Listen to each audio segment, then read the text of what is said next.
नमस्कार दोस्तों, आज अपने मौर्य साम्राज्य के अंतर्गत मौर्य प्रशासन का की चर्चा करेंगे। और मौर्य प्रशासन में सबसे पहले शासक एवं अधिकारी वर्ग।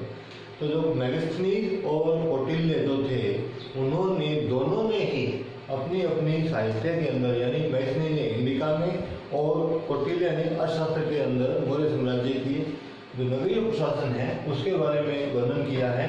और सबसे जो ज़्यादातर पूछा जाता है, उस ज़्यादा जो नगरीय प्रशासन का वर्णन है वो इंडिका में मेगस्थनी ने किया था। ठीक है। और अर्थशास्त्र जो है वो पूर्ण राजनीतिक ग्रंथ है, उसमें भी नगरीय प्रशासन और सैन्य प्रशासन का वर्णन किया गया है। लेकिन जो ज़्यादातर जो अधिकारी वर्ग है या जो छोटे अधिकारी हैं उनका वर्णन है वो अपने मेगस्थनी की इंडिका में प्राप्त होता है। वैसे तो मेगस्थनी की जो इंडिका है वो मूल रूप से उपलब्ध नहीं है, लेकिन उसके समकालीन जो साहित्य थे उसमें मेगस्थनी में वर्णन की जो वर्णन किया गया है उसमें जो समकालीन साहित्य में मेगस्थनी के बारे में जानकारी प्राप्त होती है।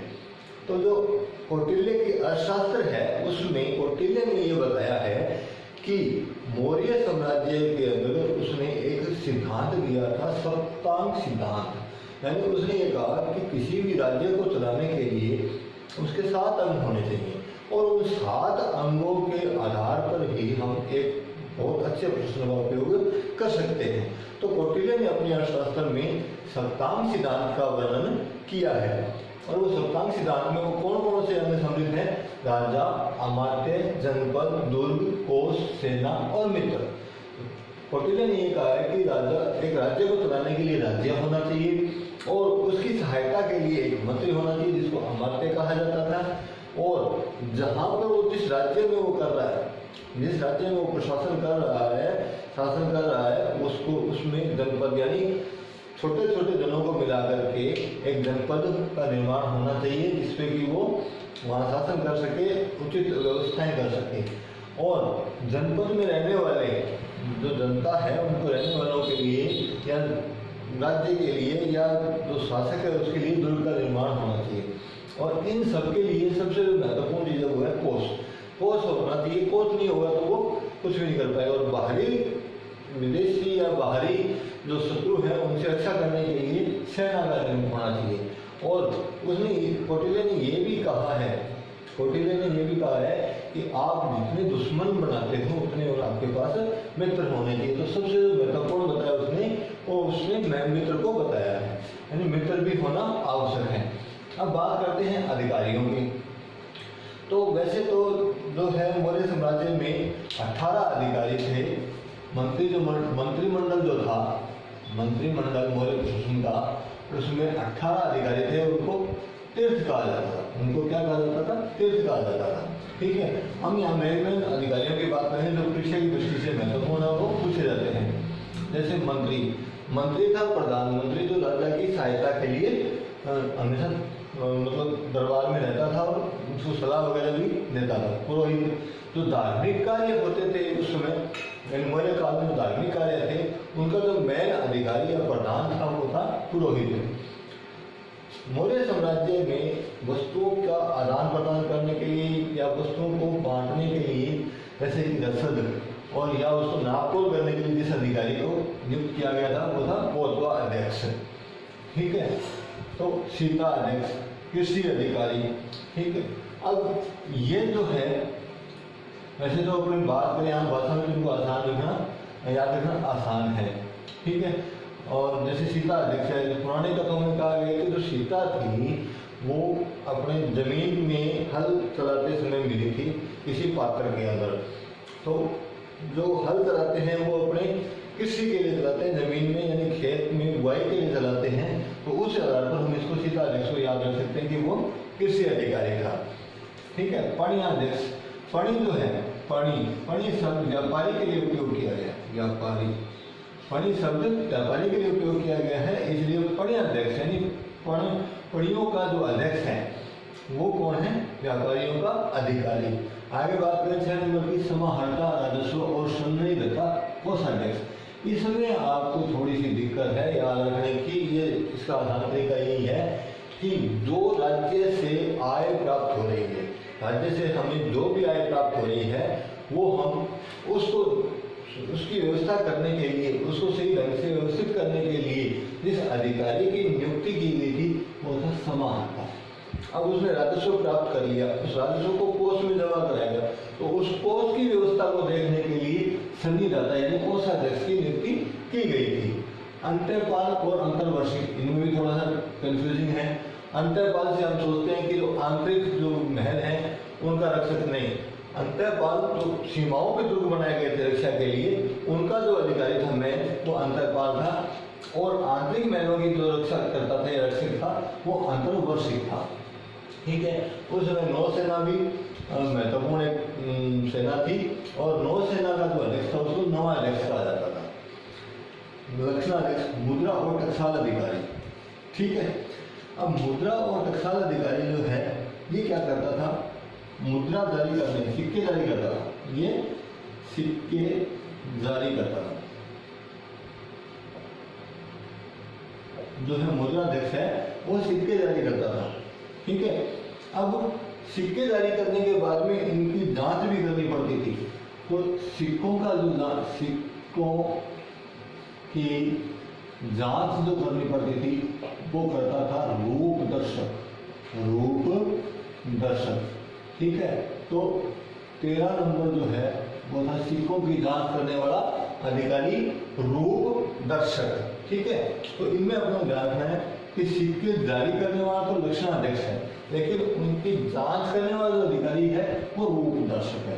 तो टकसाल जो सिक्के डालने का कार्य था वो टकसाल में होता था, तो टकसाल का या मुद्रा का जो अधिकारी था वो था लक्षणाध्यक्ष। ठीक है, और ये एग्रोनॉमी बहुत बार पूछा गया क्वेश्चन है, एग्रोनॉमी से सड़क निर्माण का अधिकारी था। हम इस शब्द को देखते हुए उसको कृषि अधिकारी कर देते हैं, लेकिन हमें ध्यान रखना है कि एग्रोनॉमी कौन था, सड़क निर्माण का अधिकारी था। ठीक है, ये जो शब्द है ये यूनानी शब्द है, एग्रोनॉमी यूनानी शब्द है। ठीक है, तो ये है अपना अधिकारी वर्ग, नगर प्रशासन में अधिकारी वर्ग ये है। अब बात करते हैं अपने प्रांतों की, इसके बाद अपने आते हैं प्रांत।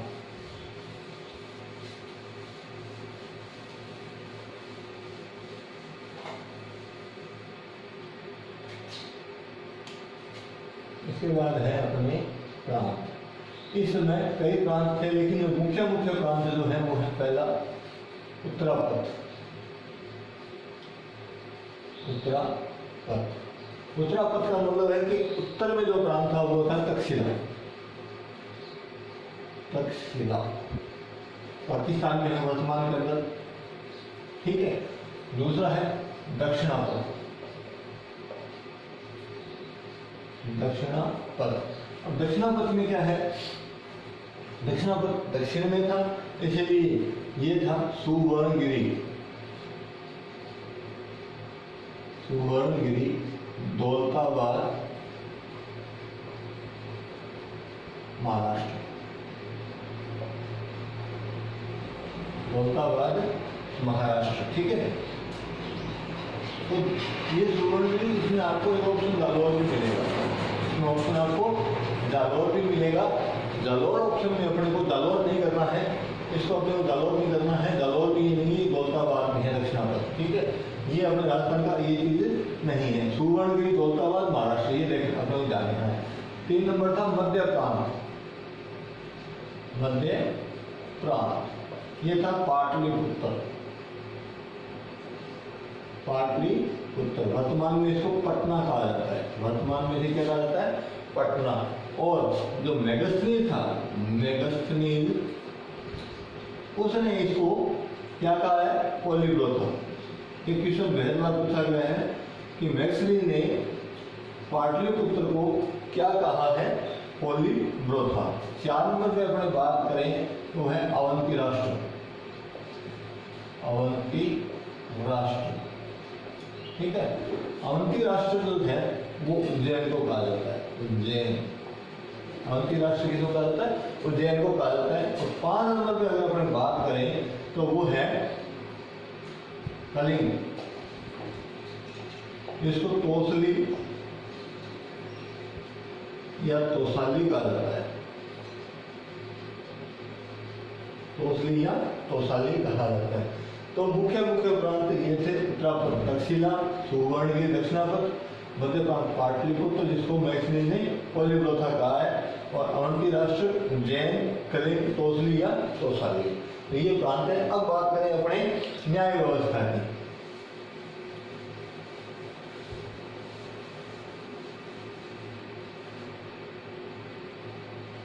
मौर्य प्रशासन के अंतर्गत हम बात करें न्याय व्यवस्था की। न्याय व्यवस्था, न्याय व्यवस्था में क्या है, दो प्रकार के न्यायालय थे। एक थे धर्मस्थीय न्यायालय, दो प्रकार के न्यायालय थे, धर्मस्थीय न्यायालय, दूसरा था धर्मस्थीय न्यायालय और दूसरा था अपना कंटक शोधक। ठीक है, इसमें क्या है, दीवानी मामलों पर विचार करें तो दीवानी मामले से संबंधित है, दीवानी मामलों से संबंधित, दीवानी मामलों से संबंधित, और ये था फौजदारी मामलों से संबंधित, फौजदारी मामलों से संबंधित, फौजदारी मामलों से संबंधित।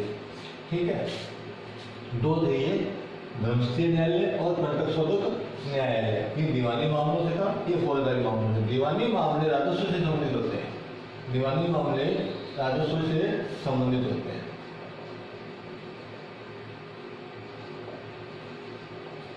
दीवानी मामले राजस्व से संबंधित होते हैं। याद रखेगा बेटा, देखिए आपने सुना होगा कि पुराने जमाने में किसी साहूकार के या दीवान की एक पोस्ट हुआ करती थी, दीवान का एक पद हुआ करता था, तो वो दीवान जो है वो सारे राजस्व का मामला देखता था, यानी पोस्ट का मामला, राजस्व का मामला देख रेख करता था, उसकी व्यवस्था करता था। तो उस हिसाब से हम याद रख सकते हैं कि दीवानी मामले राजस्व से संबंधित थे। अब इस न्यायालय का जो न्यायाधीश था उसको व्यवहारिक कहा जाता था, यही है व्यवहारिक, व्यवहारिक कहा जाता है। ठीक है, आपने पढ़े होंगे अशोक के बृहद शिलालेख, उसमें तीसरे शिलालेख में, अशोक के तीसरे बृहद शिलालेख में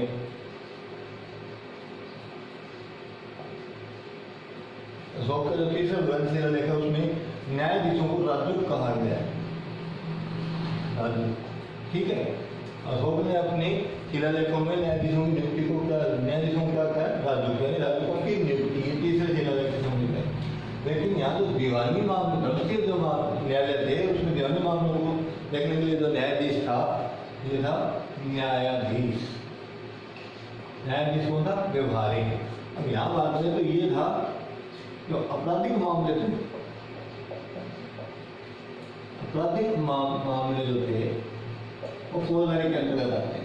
जैसे किसी ने किसी की हत्या कर दी, ठीक है, या कोई लूटपाट कर दी, इस प्रकार के जो आपराधिक मामले थे वो कंटक शोधक में आते थे। और इसका जो न्यायाधीश था, न्यायाधीश का प्रदेश था, प्रदेश था। ठीक है, तो प्रदेश का इसका न्यायाधीश था। ये है आपकी न्याय व्यवस्था मौर्य प्रशासन की। ठीक है, आगे बात करते हैं अपने गुप्तचर व्यवस्था।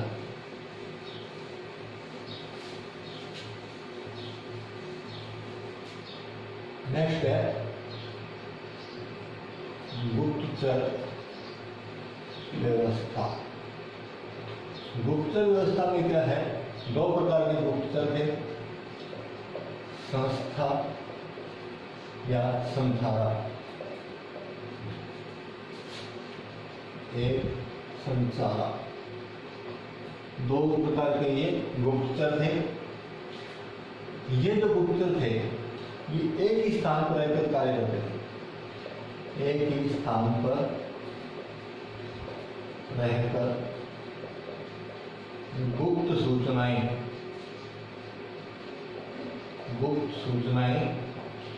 एकत्र करते थे। मतलब एक ही स्थान पर रहेंगे, इनकी जो नियुक्ति थी वो राजा जो है वो एक ही स्थान पर करता था और वहीं से वो गुप्त सूचनाएं राजा तक पहुंचाता रहा। संचार जो थे वो घूम घूम कर सूचनाओं को इकट्ठा करते थे। ठीक है, इनका कार्य था घूम घूम कर, यानी इनका कोई स्थान निश्चित नहीं था, ये कहीं भी जाकर के गुप्त सूचनाएं प्राप्त कर सकते थे। अब कौटिल्य ने इन दोनों को क्या कहा है, गूढ़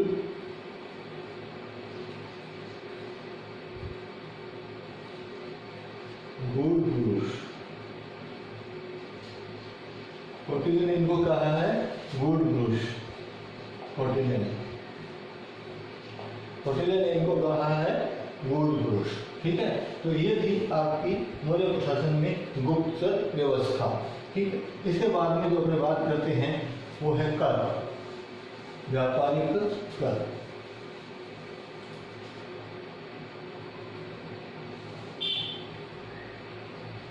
व्यापारिक कर, एक था सीता कर, एक था सेतु कर और एक था हिरण्य कर। तीन प्रकार के कर लिए जाते थे मुख्य रूप से। सीता कर कृषि कर था, सीता कर कृषि कर।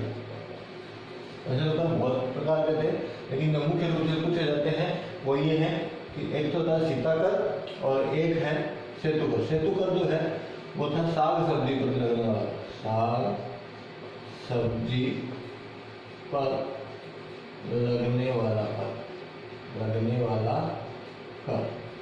ठीक है, साग सब्जी पर लगने वाला कर था। हिरण्य कर जो था वो नगद लिया जाता था, नगद रूप में लिया जाने वाला था, लिया जाने वाला कर।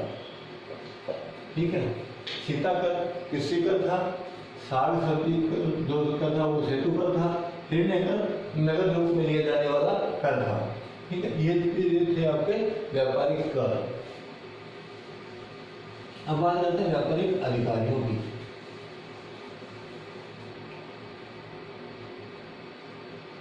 व्यापारिक अधिकारी, एक था सेठी, दूसरा था सार्थवाहा, तीसरा था वणिक। तीन प्रकार के व्यापारिक अधिकारी हैं वो ज़्यादा पूछे जाते हैं। सेठी नगर व्यापारी जो भी थे, नगर व्यापारियों का प्रधान, नगर व्यापारियों का प्रधान। दूसरा है जो दूसरा अपना जो सार्थवाहा है वो व्यापारी काफिलों का प्रधान। वणिक जो था वो घूम घूम कर व्यापार करता था।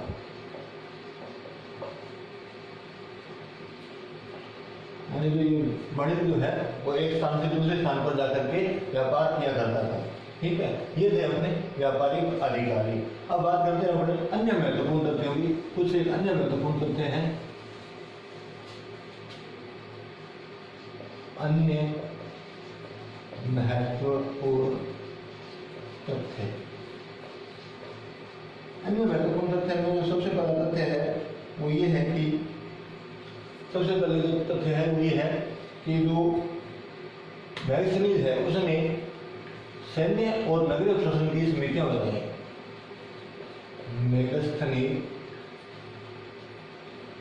मैगस्थनीज ने सैन्य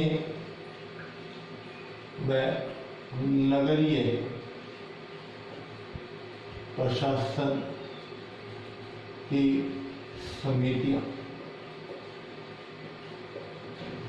यानी मैगस्थनीज ने जो नगरीय प्रशासन की का वर्णन किया था इंडिका के अंदर, उसमें नगरीय प्रशासन और जो सैन्य व्यवस्था है उसकी समितियां बताई थी।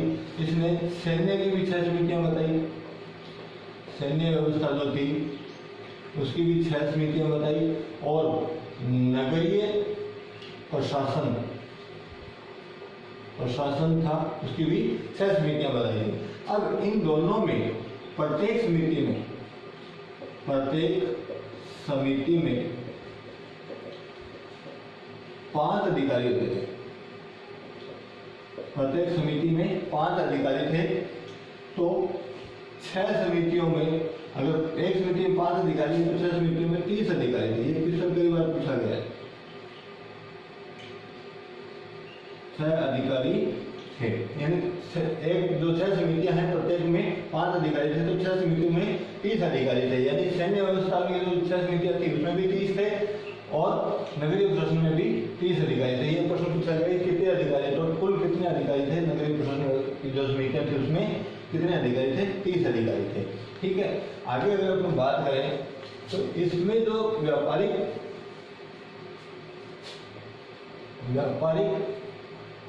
दृष्टि से जो महत्वपूर्ण स्थान था, दृष्टि से महत्वपूर्ण स्थान जो था वो दक्षिण में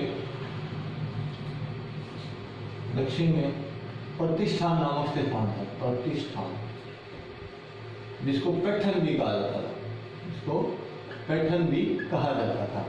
ठीक है, इसके अलावा अगर हम बात करें तो जो पश्चिमी भारत था, पश्चिमी भारत में बड़ौद नामक स्थान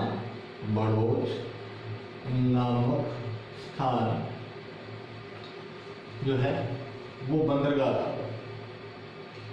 बंदरगाह यानी यहाँ पर व्यापार होता था इस बंदरगाह के माध्यम से पश्चिमी भारत में। और अगर अपने पूर्वी भारत की बात करें, ये बड़ौद है वो गुजरात में है। बड़ौद गुजरात में है। पूर्वी भारत की अगर अपन बात करें तो पूर्वी भारत के अंदर जो है वो है ताम्रलिप्ति। ये पश्चिम बंगाल में है, पश्चिम बंगाल के अंदर है। ठीक है, इसके अलावा अगर हम बात करें तो इस समय दास प्रथा थी भी और नहीं थी। जैसे मैं बात करूं कि मेगस्थनीज ने कहा कि दास प्रथा नहीं थी, लेकिन कौटिल्य कहता है, कौटिल्य जो है वो ये कहता है कि दास प्रथा थी, दास प्रथा थी। ठीक है, और इन्हें 9 प्रकार के दास बताए थे,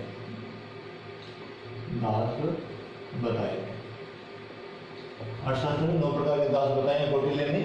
और यहाँ पर विवाह विच्छेद की भी व्यवस्था थी। विवाह